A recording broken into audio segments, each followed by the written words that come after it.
bring it up here. Again, one of these weird things happened. Everything's giving me a, I guess you would say, a conniption fit. So I'm trying to bring it up, bring up the channel, view your channel.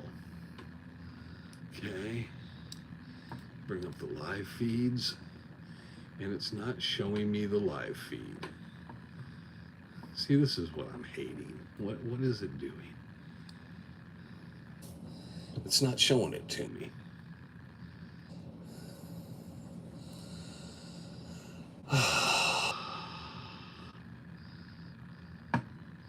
So, what is this doing? It says I'm live, and I'm not and I can't see no comments. This is what I hate about this stuff. So this isn't even working. So then I don't even know. See, you guys can be there, and I can't. Though I see comments at the bottom. So hello, I'm having nothing but problems with this today. It would not pick up the camera. Well, it did have the camera. As soon as we went live, it dropped the camera feed.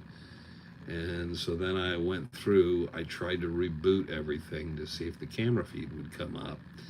It refused to recognize the camera feed for YouTube, whatever that problem is. So then I had audio, but I couldn't, and I would have been able to see the chat, so there would have been no video. So I decided to reset everything. I went back and reset everything, unplugged things, plugged them back in, and then it gave me no audio, no video. So then, of course, now what I did was I took the handy dandy cell phone, and you're seeing the top of the microphone in the camera. That's weird. I need to get rid of that.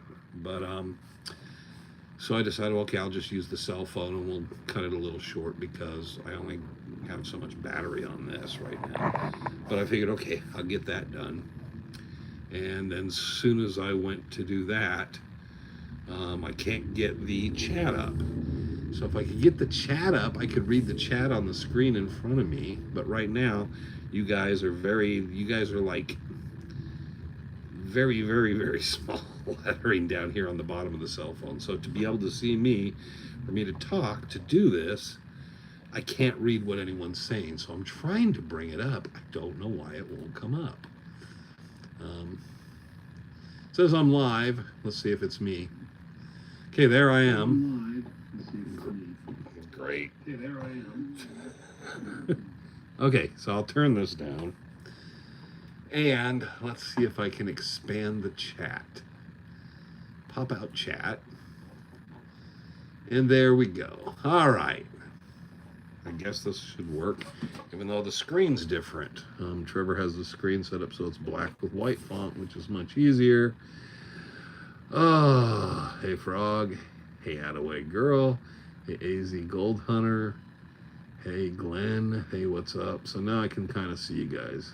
Well, you can see me because I'm on the cell. Well, now you can't see me. I got to lean out of the phone to read the screen because unfortunately the screen. Well, let me see if I can do it this way. There's going to be no good way for this.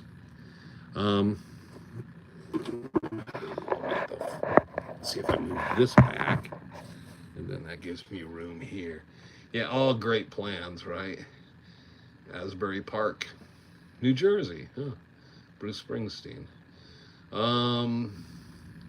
Glass is way. It has nothing to do with glass. It has to do with the glare of the screen. It just, the font and everything doesn't work very well. And I always love that. It's like, I see people, they'll say, well, you can't really see, you should just get glasses. What kind of glasses do I need to see stuff 4 or 5 feet away? Well, that seems ridiculous. So generally I can kind of see, we flattened the monitors out and it was getting better. But the bigger problem now is, I got the wrong colors with the font and everything's smaller, different than what we use through OBS Studio. OBS Studios, everything's a little bigger. Right now it's maybe a little bigger than my phone. My phone's about 2 feet away, and this is probably about 3 feet away. So it's a little difficult to read at that distance.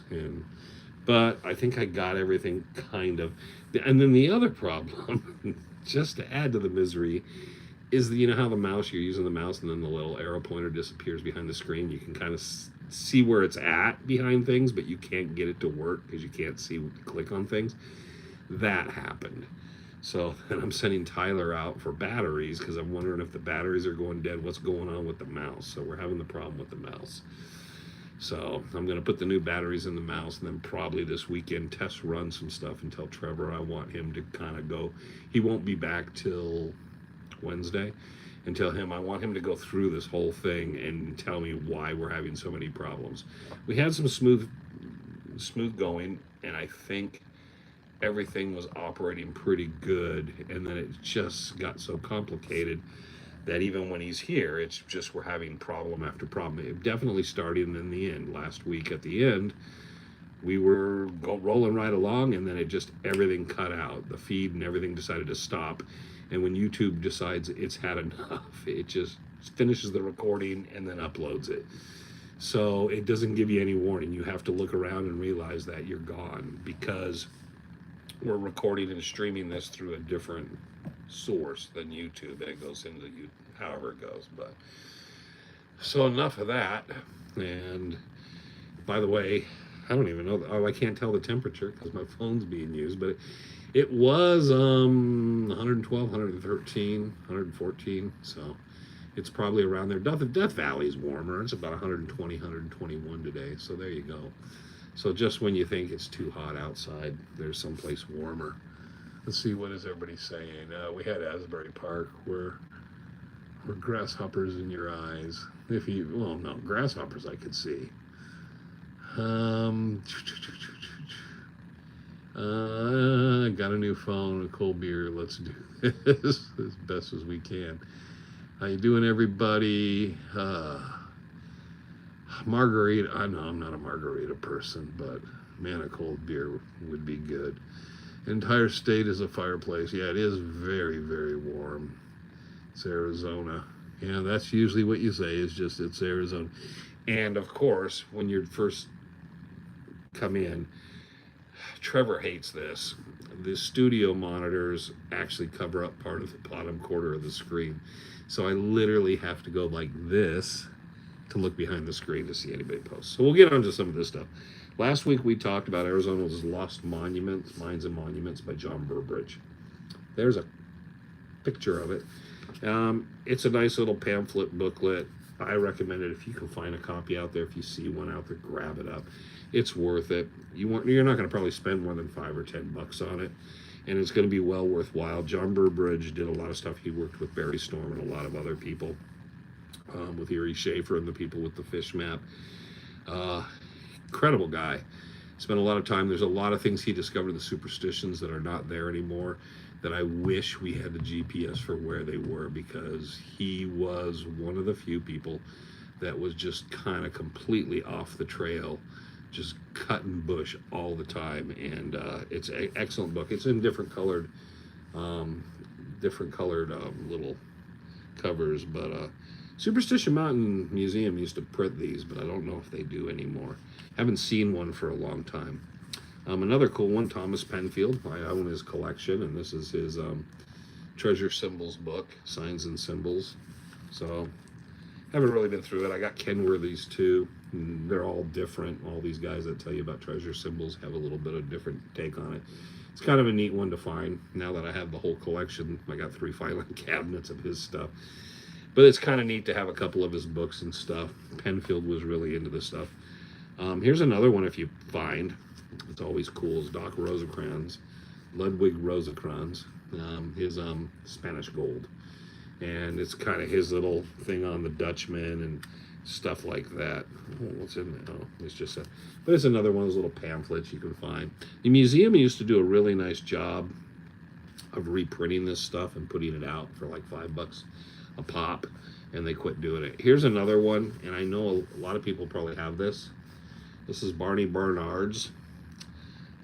This is his later version, but on the Lost Dutchman mine. This is one you'll hear a lot of talk about. This is a really cool, you know, you're not looking for a total ton of accuracy, but he knew a lot of people, and he was a bit of a tall tale teller, but It's very cool. This is the one a lot of people locally in Phoenix would pick up. They always had them at the U Totems and Circle K's and 7-Elevens.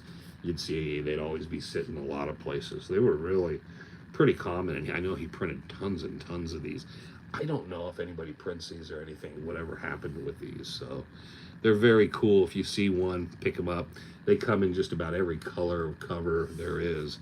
I don't know who owns the rights for it or whatnot. If there's any family or anybody, why it kind of came off the shelves. That's a cool one. It has some cool pictures, Al Morrow and some other stuff in it. So he updated it every so many years, which made it kind of necessarily very neat. So that's those, but I knew we talked about the Burbridge and I wanted to pull that one out. I went through a lot today. If we weren't on the phone, the lighting in here was actually pretty good because you can see me.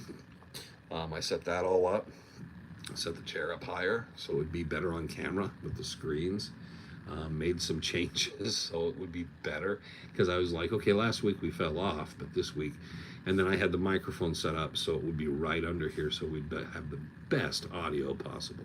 So I went above and beyond to make sure about 2 hours ago everything was set up, everything checked out okay, and this was going to like go really smoothly, very production wise, really good, and everything tested and everything worked. And I said, okay, I just got to push the streaming button. And since that time, everything went to crap.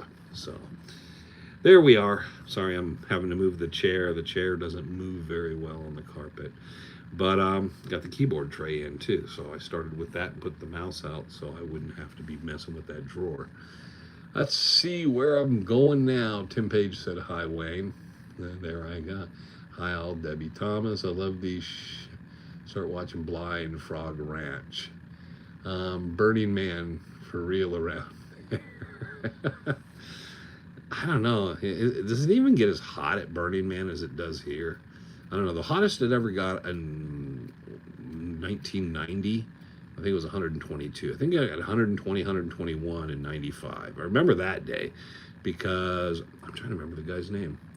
Richard Schwent was out in the metal shop. He was at Shuck Component Systems. And he drug him and Dan Bradshaw. I can't remember the other guy's name. They drug him up front because he passed out in the heat back in working in the yard. Man, it was hot that day. But yeah, that was a miserable one. We worked through that, and we were like in little ovens working that. You know, the worst part about that is that you got to go to the bathroom and you go into one of the porta potties, and it is like 25 to 30 degrees warmer. And you want to leave that door open so bad because it's so excruciatingly hot in there. There's not even a smell in there anymore. It's just so hot. I want to go there so bad. Not yet. Wait 3 or 4 months. What's the update on sunsets? I'm just waiting on Trevor. He has his choice of music. I got everything filed. There's about 40 songs, pieces of music. I don't think a lot of it he wouldn't want to use, but I told him this stuff's done, this stuff's mixed, whatever you want to pull, just check it off, leave me a note, I'll master it out, and then he can pull the master for it out. So everything's just sitting there, and he's gone again. He got back from France and Spain, and then he was back, and he worked on a few things, because he has other web channels he works on. For other people. He edits and does content. Well, not content, but he edits their content and puts everything together. He finished a bunch of that stuff up, talked to me about some other things, got the t-shirt stuff worked out. We have a new vendor. Talked about doing some new videos. We knocked out a couple videos for this week and next week. And then he talked about doing some new content, which I told him, let's wait till you get back. And then he was off to Tucson. He's in Tucson for a week. So, oh no, never mind. He was in Spain, France, came back for a week or so. He went to Georgia for a week or so. Then he came back here for a week or so. And then he went to Tucson. So it's been him in and out of here. So we're kind of like, I told him, I said, you want it finished? I got my end done. So my end's done. And I've continued to just keep piling on it. So anything musically, I think he could want to use piecemeal in anything. So there's a couple pages of stuff just files of he can just go pull through and stuff. And I've been playing stuff when he's in here. So when he's in here editing other stuff, I just run, as I'm mixing, I let him hear the mix through the speakers. And he listens to the mixes, and there's stuff he likes, and he asks, what are you calling that? And I tell him the name of it. And I don't know if he writes it down. So that's where that is. All he's got to do is pick whatever music, set it in, and then we're going to sit down and do a final watch through, which will only probably take a day or so, because we'll probably break it down. There'll be a few little changes we wanted to make. And other than that, then it'll be done. So he should be sending it out to the vendor for the DVD pressings and uploading stuff and all that. The first gorge on the south side appears in Bicknell's. Isn't it odd it's not mentioned direct? I don't know. Yeah, and I think that you know, that's everybody always says that, and that's kind of one of those odd things, because Bark doesn't mention that, and then Bark, you know, while Bark and Ely did go from the south side, everything Julia's doing is kind of more central, trying to go into the mountains, and then it starts going into first water stuff. But she ended up by Bark's ranch, so and is it a left or a right? Think about that one, because there's a place we're going to head out to and check out that actually kind of follows the directions, but going a different direction than you would normally go. And we found a pit mine, so, and we're hopefully going to film that, and then everybody can take a look at it, and we're going to point out it figures in a lot of the directions, pretty obvious. I don't think it necessarily would be the Dutchman, but it just goes to show you again how you can interpret something. Just take it at face value and it'll work that way. It looks great though. Well, thank you. I don't know. I have to look down at myself, and I didn't wipe my camera off very well. My screen's dirty, so I'm kind of fuzzy here. Directly in the Bark notes. After that, Julia's over by Hog Canyon. Yeah, Julia was by Hog, and then she went in at First Water, and then she went this way and that way. Yo, Wayne, happy Friday. No, you know what everybody needs to do? Everybody needs to sit back, and I know he can't hear you, and he's not in the room, but it is Jack's birthday, so Jack's 9 years old today. Jax is 9 years old. I did try to get him to come in here and see if he would sit on a chair so he could sit here with us during his birthday, but Jax decided he wasn't sure about it, and then Rocky decided that they needed to go play with this old ratty Squeaky Fox toy, and so they've left, and I haven't seen them since. So there you go. So it is Jack's birthday. He's having doggy ice cream tonight. Sarah made him doggy ice cream. To err is human. To really foul things up requires a computer.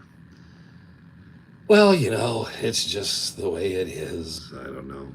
You know, it's funny too, because as far as working with the Pro Tools and everything else, I've had very few glitches and problems with everything. Technically, I'm running hooking up, and I have paired to everything in the racks.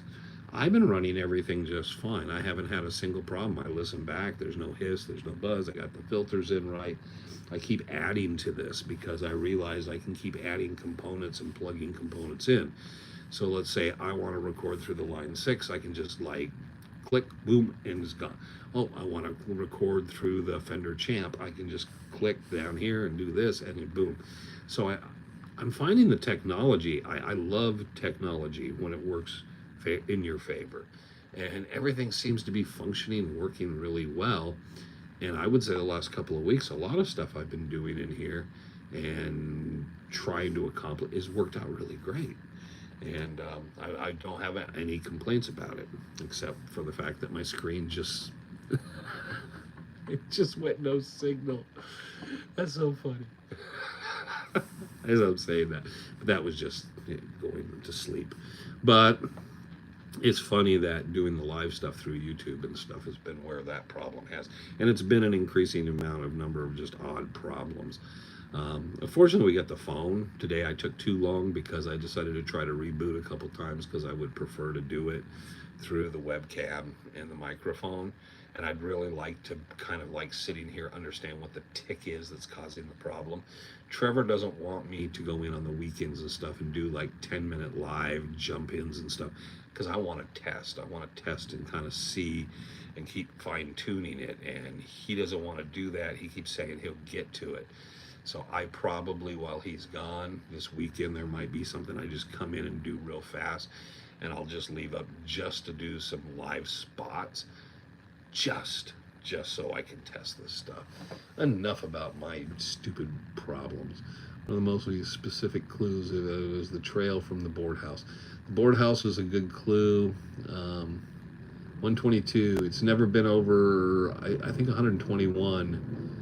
It was 1990 was 121, and I think it was 120 in 1995, if I'm correct, in Phoenix. That's Phoenix. Could have been other places got hotter. Got guest speakers lined up for the rendezvous. Always waiting. I got some people I'm thinking I'm starting to contact. It'll all change. Everybody I'll line up will bail on me, I'm pretty sure. It's what happens. And then anybody that wants to, just kind of find ways to make points of contact, messenger and stuff. If someone's like, hey, I'm going to be there and I'd like 10 minutes or 15 minutes to do this. It's 20th anniversary. It's a good time. I'm trying to revisit a number of different things. It's been 20 years of these guys talking, and some of them just want to take a seat and watch the next generation. So there's some interesting things we have planned. How that all goes in the end, it is all depending. I got to look behind the speaker now. What's your favorite place in Arizona to fish? Favorite place to fish? I liked Woods Canyon Lake a lot, up going between Payson and Heber. No, is it Willow Canyon? It was Woods Canyon. I like Willow Canyon's up there too, but I think Woods Canyon was one of I liked Woods Canyon. A lot of trips up there. It's probably my favorite. Let's see here.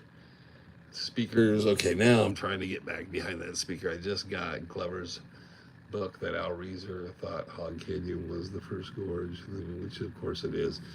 It's kinda, I guess you can make reference depending what he thinks, if it really is.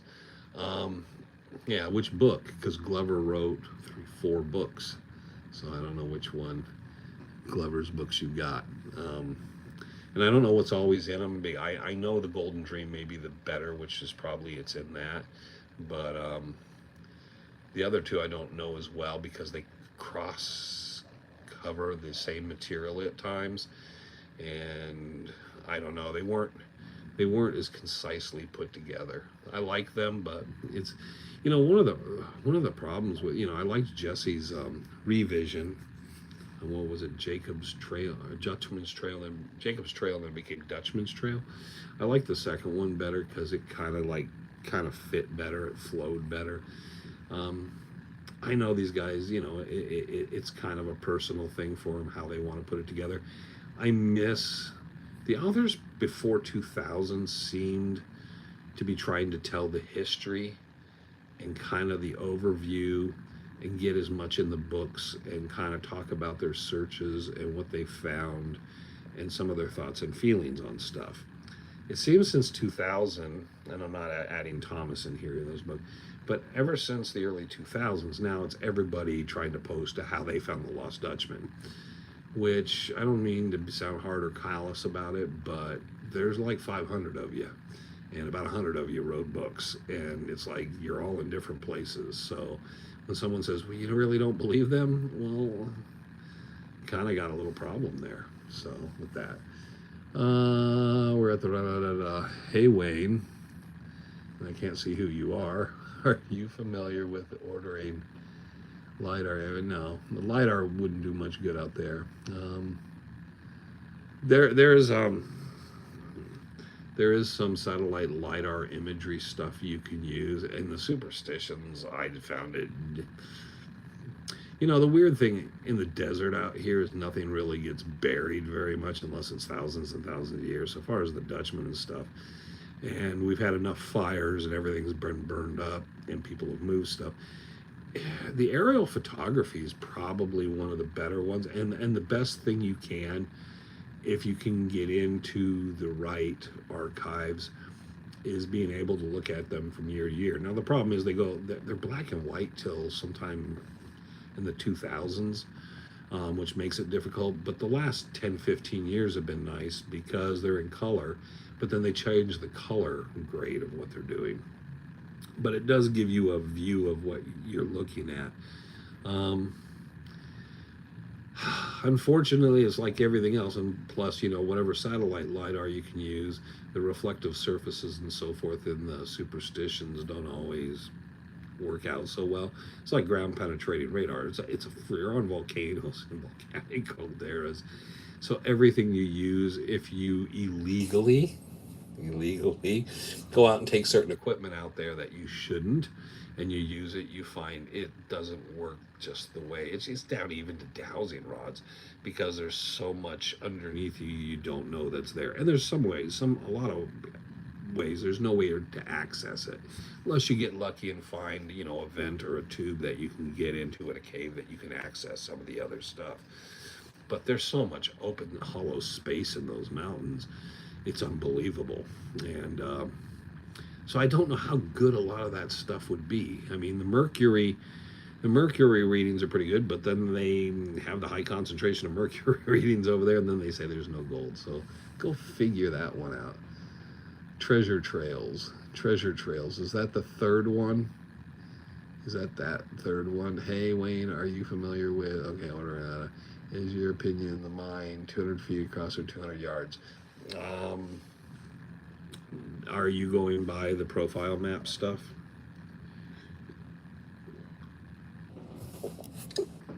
Because every mine out there, it's probably within 200 yards or 200 feet of a cave. If you're going by the profile map, I don't really put much stock into that anymore. Ever since Randy Wright did all that research, and I'm still looking for it. Greg Davis's filing system for the forums, where where Randy posted all his research, is so horrible. He preserved it by date it was put in. So when Randy did this stuff and people answered to it, you can find people answering to it or talking about it, but you can't find his stuff because it's in another section. And I've been painstakingly going through things, trying to find a lot of stuff that people posted. But Randy did a great job and made me go from a profile map, flag waving guy to and completely changing my mind, which is what I say is to people. And there's people that have done that with the stone maps as well. When people think, oh, you're just stubborn about this or that, there's a lot of things about those mountains and a lot of things I've completely had to do a 180 about, because research and science and the truth wins the day. And in the end, I had to turn and say, oh man, that sucks, because I've been blindly led that way, because I was looking for stuff that matched the profile map forever. And then Randy had some of the earliest versions, and then I realized Adolf Roos is basically some other guy just wrote out what he thought it was and then added shit to it. So it's unfortunate. The only person that would know better, the only person outside of Adolf Ruth, was Erwin Ruth, and he couldn't find the original maps. And he says in a letter, and I'll read that letter, I'll have to bring that letter out, he wrote to the Phoenix police officer, where he says, I don't even know, I couldn't tell you which map's which. I don't even know what was on them. I never really looked at them. I'm not that familiar with them. That was my dad's interest, not mine. And people would be shocked to hear, oh, I think when he found the tracings, he thought the tracings he found when he went through his dad's stuff had something to do with what his dad was doing in the superstitions. A couple of those probably were. I don't know if that's the stuff he took. Don't know if he had the originals of those. And Erwin even says it was one, maybe two maps. He's not sure it was three. And that makes you even more curious when he's sending Glenn McGill 3 maps of so, and it's time, distance, and a lot of other things. But you got to remember, if you read Killer Mountains, Glenn McGill kept asking him and calling and trying to get him to send the stuff. And I think Irwin just was fine with like, okay, I think this is it. Here you go. And that kind of set a whole different thing off, I think. So if you take it all apart and then just try to sit there and look at the pieces, we don't really know what maps Adolf Ruth had. And the only map they found on him was the topographical map that had stuff written on it. And whatever was written on it never seemed to match the profile map or other maps. We're never told that. So that would be the one thing, is that if, you know, Barkley or Jeff Adams or Robles, any of those guys would have said, yeah, some of the stuff from those other maps, those matched those. If someone was able to confirm, but none of them did. They just basically said, yeah, it was a map with all his own directions and writing on the topo map. And they had that. And that topo map, I'm sure, is somewhere. I mean, I'm sure it still is. It's not someone's hiding it. I just don't, I think if you found it, you would look at it and go like, oh, what's this? And just think it's an old topo map some guy wrote and drew all over. So, and that's a problem with that kind of stuff is, you know, I'm sure one of the brothers of the Peraltas that had that other map, the family looked at it and said, what the hell is this? Is this your uncle's scribblings? And it could be still buried something in a bunch of old stuff from the family in a photo box or something, or it could have just been thrown out. Is they're like, what the hell is this? I don't know. And that happens to a lot of stuff. I kept maps from my wife's grandfather. He had a bunch of topo maps for mines and stuff he was looking at. He had some stuff from the Superstitions. He had stuff marked all over, and it had coffee spilled on it all. And it was in a pile of stuff that was getting thrown out. And I decided, well, I'll just take all the maps and I'll just throw them in the back of my truck, my Bronco, and I'll take them home. I'll go through them. None of them were very relevant. None of them were very good. Showed where he'd had some claims and stuff. And I asked about him, and it proved nothing. The funny thing was, as we were going through the garage and finding this stuff, and I was pulling it out, we found out rolled up carpets and a bunch of odd things, or a shoe box, and I would take something out and I would open it up, and there'd be a gun in there. Oh, here's a revolver. Oh, here's a 30-30. There were guns hidden in things all through the garage. So because everybody was just tossing stuff, saying, old carpet, throw it out. But I kept going through, opening and looking through things and finding stuff. So there was a bunch of stuff they found because I was just meticulously saying, well, don't want to throw everything out. He had newspapers from, I think it was when Dillinger was shot and stuff like that, the original newspapers and stuff, but they're falling apart and they smelled horrible, and they weren't really worth anything anymore because you can do reprints today. So it was like they saved all this old stuff. I looked for any really cool old photographs and stuff, and then especially any maps. Not necessarily treasure maps, but old topo maps and stuff of where they'd been and where they'd marked things and stuff in case they'd found some stuff. They weren't as adventurous as I was, but it was kind of cool to go through it. And I still got a couple of the ones from the Superstitions that they marked a few things on. I don't know what they were up to, but you do try to save those things aside. But you don't always know what people are talking about, you know, when they do that stuff. All right, so that was a long way around that. LiDARs for my use in Florida for search for. Just go check online. There's a lot of, you know, a lot of times to use a lot of the satellite LiDAR and a lot of imagery, you have to work for a certain company, or they have to have access or purchase a license for it. And that's usually your big drawback. I was fortunate before to be able to jump in, and because of licensing for what I was doing, that it's made available. Sometimes stuff in the government, the Forestry Service, is made available because of the industry you're working in. So you have to look into that. So what I guess I'm telling you is find what you're kind of really looking for, explore. Some of it is garbage, but if you find what you're looking for, then go get a job with a company that will use that. And then you'll have access to it. I'm losing my patience. Not with you guys. You can tell the screen went off again. That's my light right now. Yes, and I can't read your comment. I need glasses because when the screen goes black, I can't read your comments either. Yeah, Bicknell, and I don't know. Bicknell was a writer. So let's start there into that. Um, and he was writing articles, and I'm sure he got paid for those newspaper articles, and he was a newspaper man.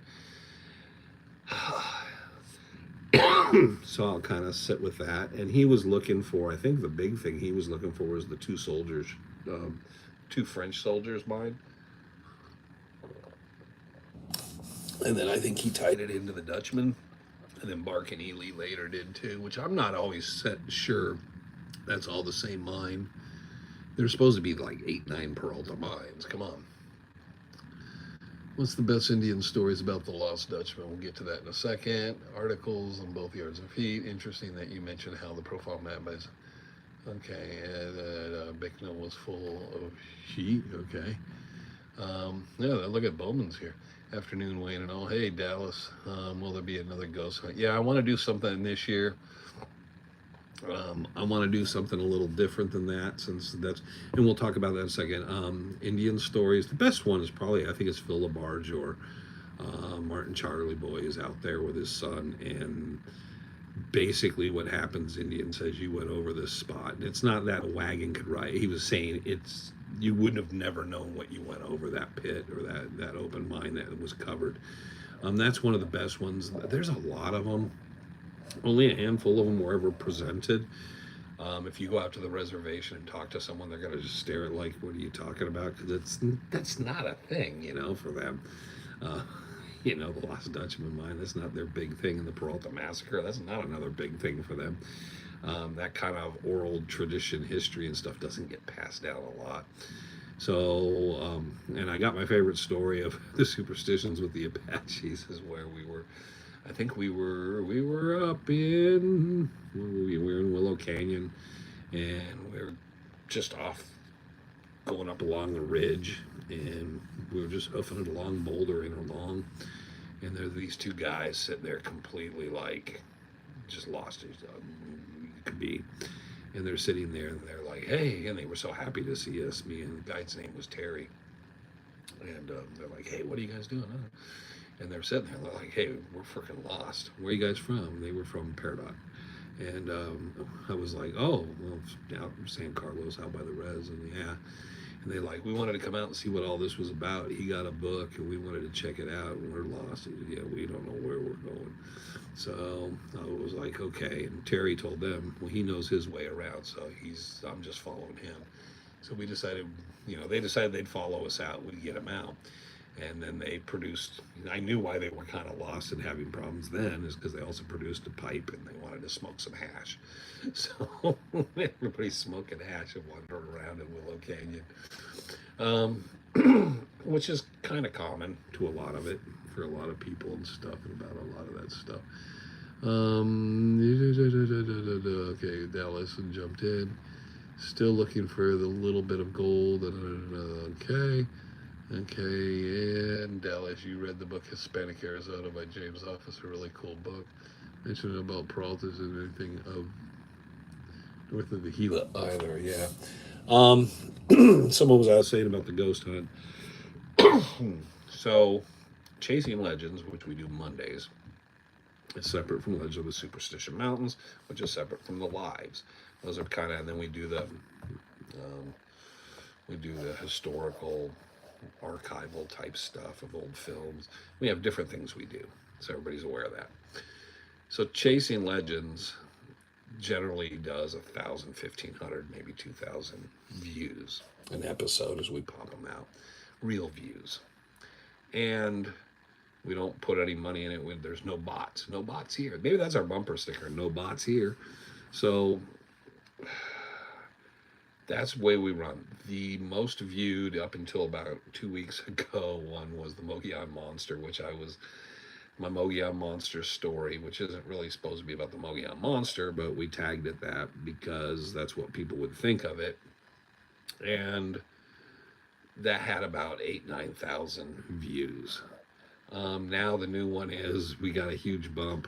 It's the lizard people of the superstitions, those guys that went after that girl and beat me up, Scotty. And that one now is at 82,000. It just freaking flew. It's like our fifth highest video now of all time of everything. And it's going to be a sad day. I might quit if it surpasses our first episode, which is probably 150,000 views. If the lizard people pass the Superstition Mountain Lost Dutchman stuff so utterly, completely, I don't know what to say. Frank and I have agreed this fall we will go look for lizard people. So Frank told me he was fine with it. We'll get us a lizard man.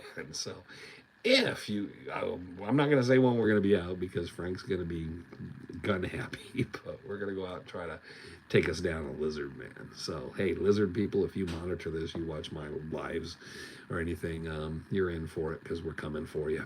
Okay, so we're going to be out there doing lizard calls and whatnot and teach you guys a lesson. So we're going to go poke our heads in holes and stuff and try to kill us and get us a lizard man with a little badge and a little jumpsuit. So there you go. And everybody's going to see I'm being irreverent, but Frank's, we're going to bring it out and take it serious and go after them. But we will be doing something at the rendezvous. I have another couple spots I wanted to do last year, and this year we'll do it. We'll pick them and do them earlier and kind of get them in. Part of it too is we didn't do it last year. I know Jack Tucker did a little filming while we were doing it, and I kind of had fun with it. But the other point of being is I like people to understand the equipment of what it really does. And we want to do a little more tutorial, something we fail to do to show people when they're watching TV and when these people are presenting stuff, what it actually is that's happening. And we wanted to kind of post and do that. It's like, yeah, if you sit there for 4 hours with something that has a basically programmed library, you'll be able to edit to get to that point. So, and then just jump back. Ooh, oh, did you see that?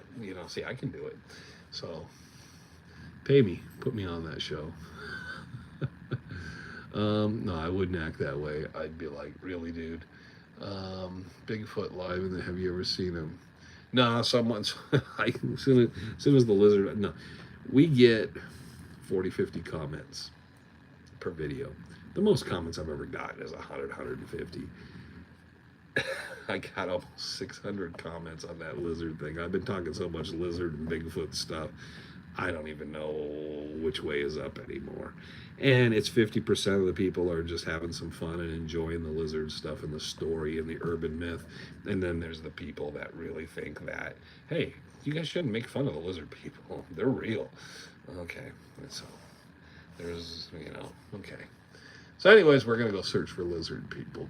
Bigfoot. I've never seen Bigfoot in the Superstition. I don't know how he would. I've been told where they are, and I've had 5 different people that I know said they saw him in this area.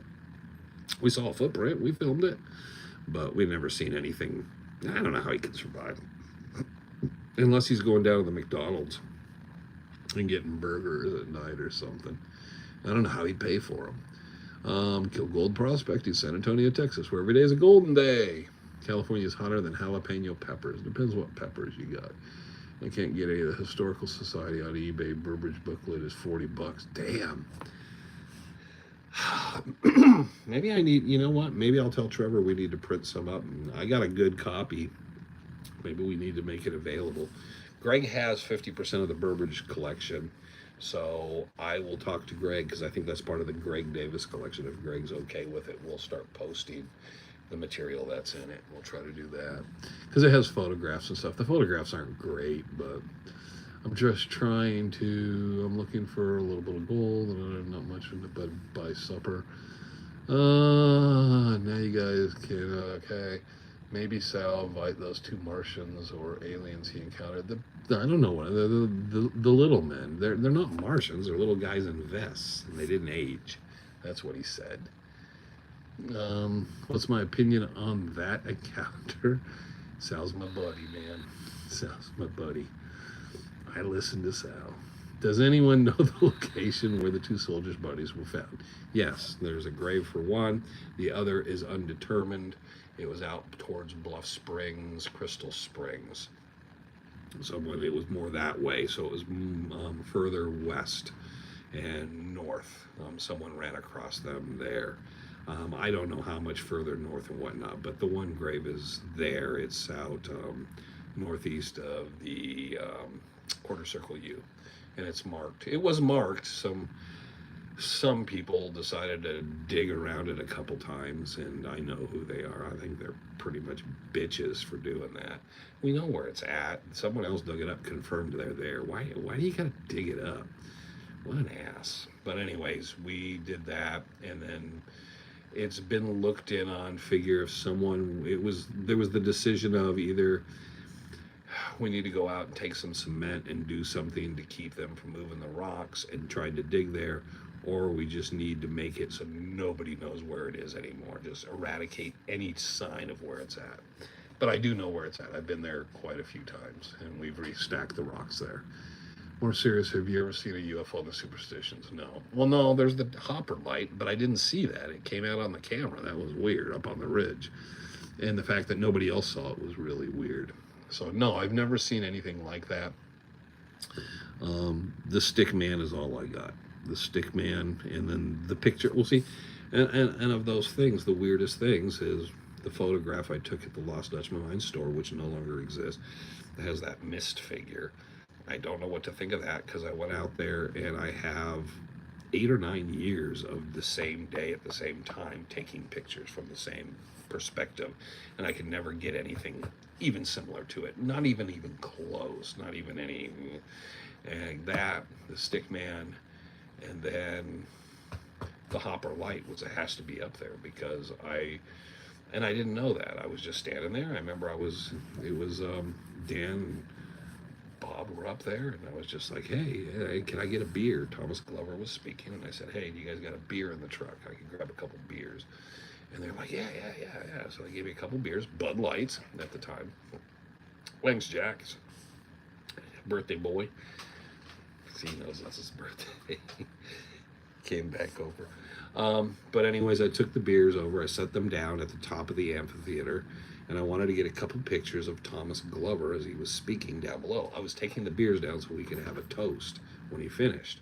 So I took a picture, and then I had the camera down, and I took another picture of kind of like trying to get the amphitheater slightly with the ridge above. And then I waited, and then I took another picture of Thomas, tried to focus in a little or pull out a little. So anyways, I did those 3 pictures. I got the first and the second one, or third one, which I remember very clearly. The other one, I really couldn't see much. It was just kind of, I was like, okay, whatever. Because I wanted to get the ridge line. And I took that picture, and I wasn't really looking, and I looked around at everybody around there, took the third picture, walked down with the beers, and then Thomas finished. When I saw the picture, I was like, what? And I was looking up, and I went back up and took several pictures, trying to figure out what I saw. There was no moon there. There was nothing there. So I don't know what happened there. So those are the only ones I got. So that's not even a UFO. If it was a UFO, it's the strangest UFO ever, because I got a picture of it, but freaking 150 people didn't see it when it was right in front of them. Yeah, I go to Skinwalker Ranch. I've already made sure that there's an awareness that I would like to come down and just walk around. I don't want to be on camera. I don't want to be on TV. I have no interest in that, because I'm skeptic, and I don't think that's a show that would want me. I'd like to go down and just kind of get a feel for the place. I like a lot of the science behind it. I know a lot more about that show than I should, and that's fine. But I would just think it would be cool to go down and get a feel for the kind of the landscape and stuff. So, but I've read and talked to so many people that had so much to do with it, and it's a great TV show. That's what I'm going to stand with. I like the way they put the TV show to go. I like the way they try to apply the science better. And anytime you're a grown adult and you get to fire off drones and rockets all the time, that's cool. But a lot of stuff that they're doing that they have complications and problems with, it's kind of like inane, because let's all figure this. Yeah, the audio and the cameras never seem to have a problem, which people are starting to notice, is like, oh, they managed to film and do everything and there's no problems, but all the other equipment had issues.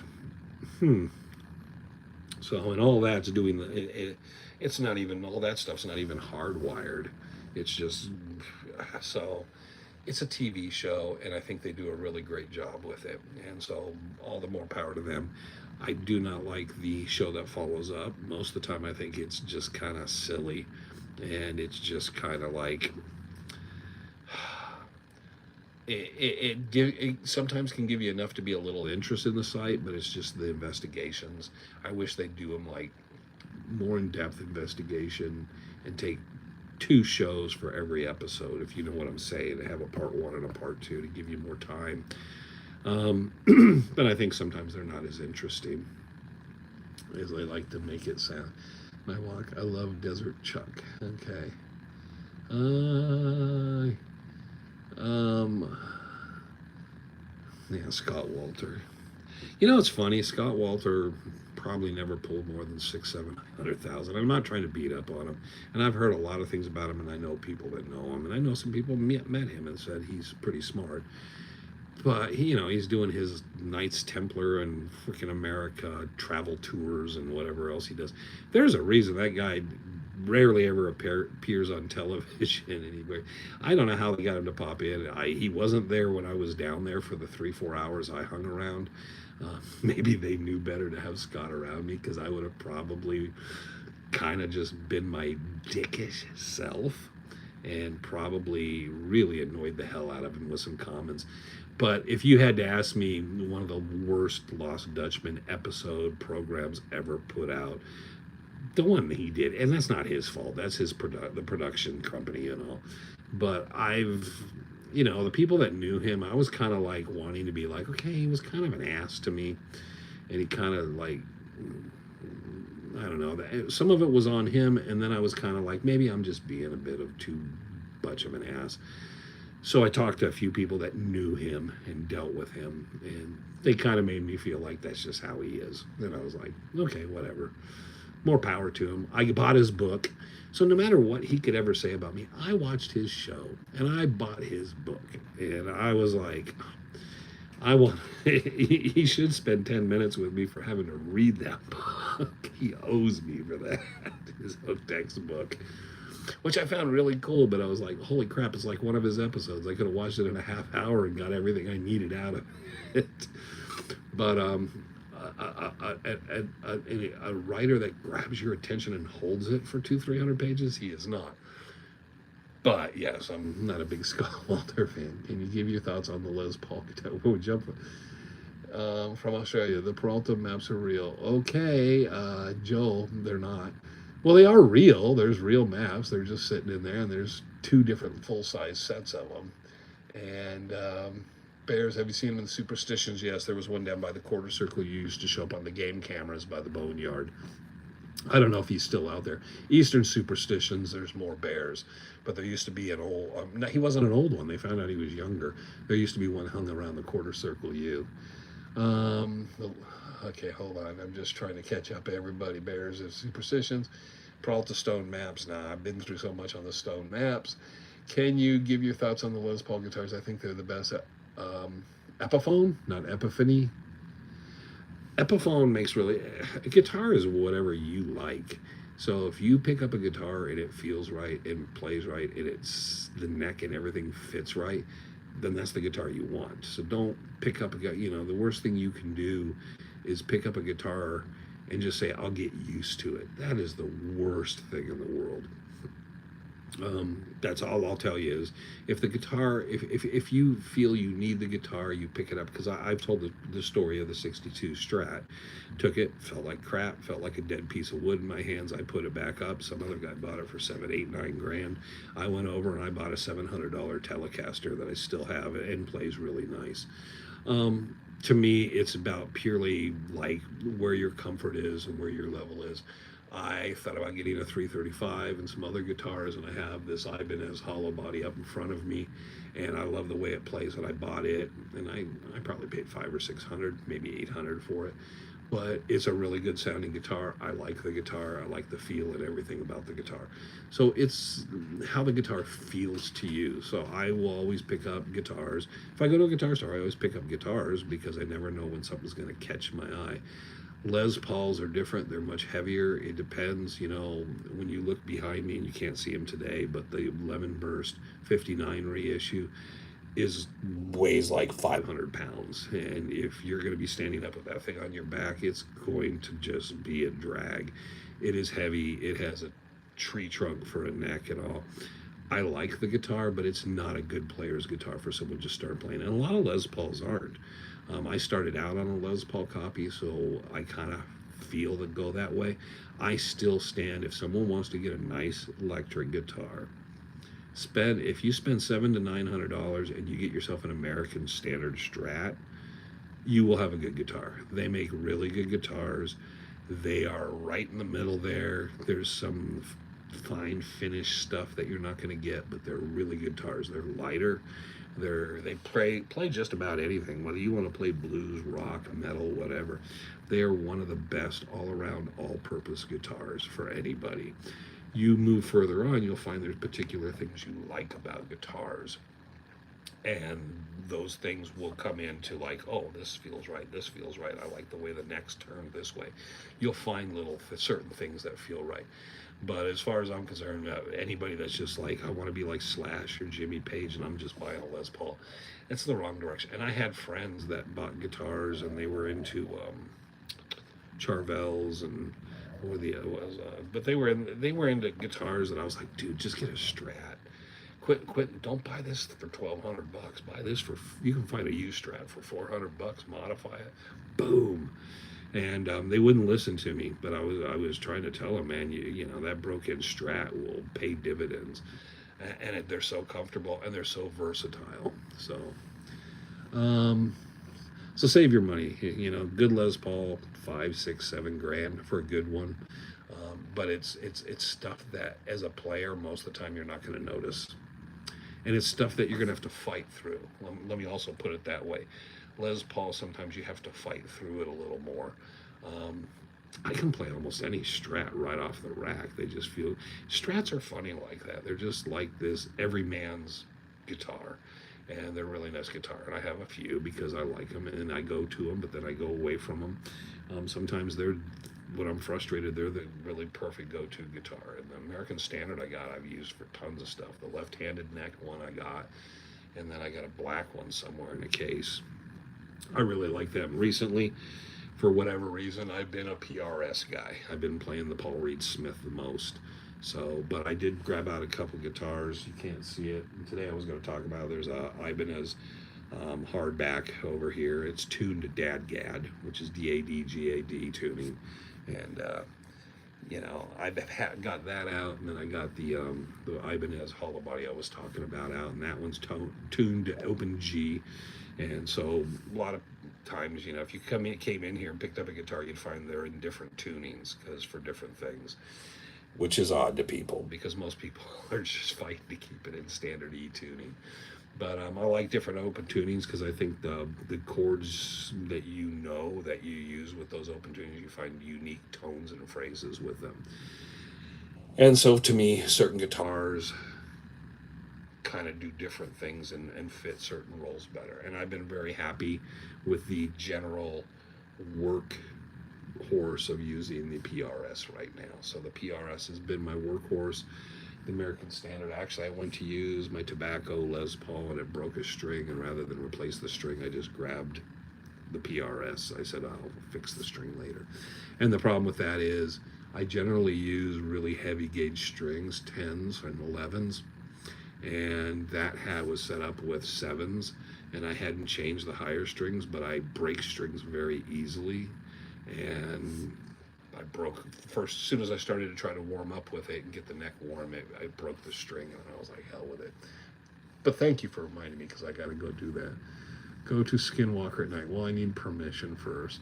Saw a YouTube video, Superstition Campground. They said it's haunted by a family that died in a... The family died up on the mountains, and they're not in the campground, and that's just sad. Why do that? And yeah, the family died, and it was a plane crash in the mountains, and I never understood that. Why would people haunt graveyards and stuff? Wouldn't they want to be places they liked to be, and they were happy? Wouldn't they want to be in the places where they were happiest or stuff, or had some? Why would they haunt that place? And then how's that? They'll explain the whole Christian thing if they're supposed to go to heaven and stuff, and now they're just hanging around the mountain campground. I don't get it. Um, Night. But Skinwalker, yeah, I'll have to get Frank to go look at 1.5 military. Yeah, 1.5. Yeah, they love the 1.6 gigahertz all the time, man. That's their favorite thing. We're gonna have to do that. Go out and just find 1.6 gigahertz all over the place. But that's part of that whole thing. If you don't know what someone's talking about, you're not that proficient with certain things, then you're not gonna sit there and knock it and say too much about it. Why don't you History Channel do a series on the bark mills? Because History Channel doesn't do serious series. You and Scott Oil and Water. Scott Walter and I mean, he was going to work with what's his name from Oak Island, the guy with a pocket protector for his tools. I'm trying to remember his name. He's all right. Um, Hutton Pulitzer. Him and Hutton were doing videos driving around trying to get a TV show, which I thought was great. Them hanging out trying to get a TV show going was actually a good TV show. Um, I could see me with Scott Walter and then Frank. Oh, that would be a blast. I think the two of them would kill each other. I would just, Scott wouldn't like me because I'd be laughing at him too much for some of the silly shit. Um, Pizza time. Yeah, it's getting close. iPhone at 2%. Thanks, Wade. My iPhone is at, it says, I don't know. It's not red. So we got a few more minutes. Thank you. Great answer. I don't know what I answered for Russell. Can you thoughts on Les Paul? Anyways, yeah, guitar. Go play as many guitars as you can. Go to Guitar Center and just spend 2 hours there and just keep going through different guitars. Go through Ibanez's. Go through Jacksons. Go through whatever they got on the racks. Go through cheap guitars. It's like anything, going through cars and stuff. Find what fits you and where you're comfortable, and that's what works the best. I don't know why everybody's got to come in and out of here. The fireplace doctor, take care.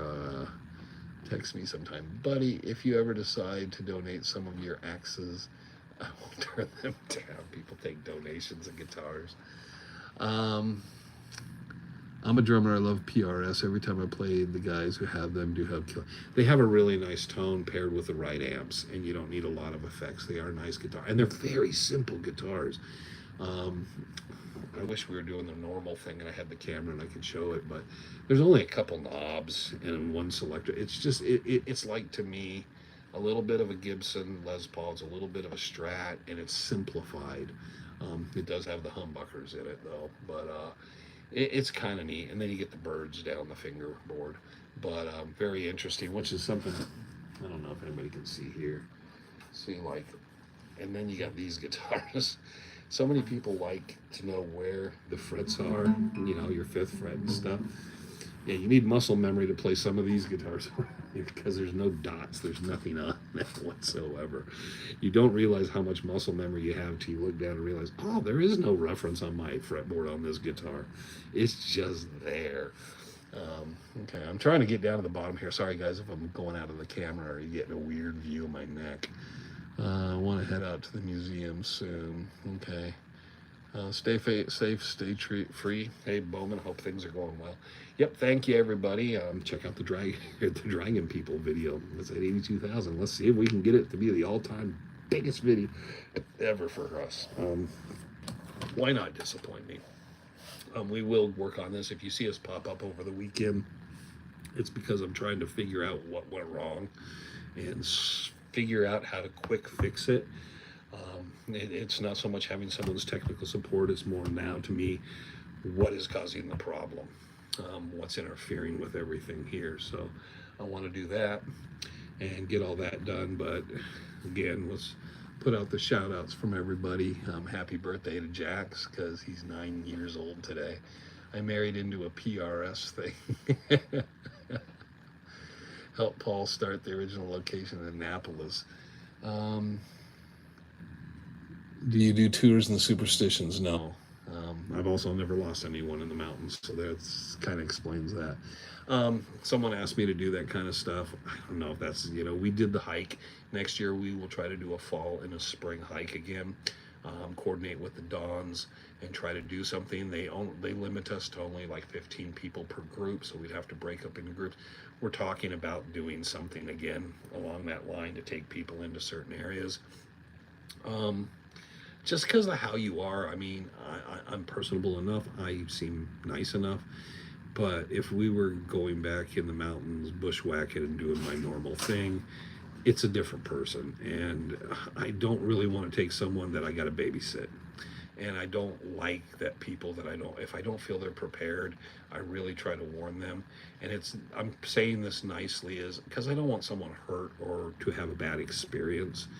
But, it's not just safety first, it's just you got to be responsible to yourself. And people going out there right now and pushing it, and it's just not a good thing, man. There's a time to put it to bed. The guys that thought they were more resilient than they were, the supermen, or the guys we talk about in stories that we say, hey, did he really find it? No, Walter Gassler was too old, and it was summer, and it was too hot, and he had a heart attack and died. No, Adolf Ruth was too old, too crippled, and got stuck back in there, and it was too hot, and he died.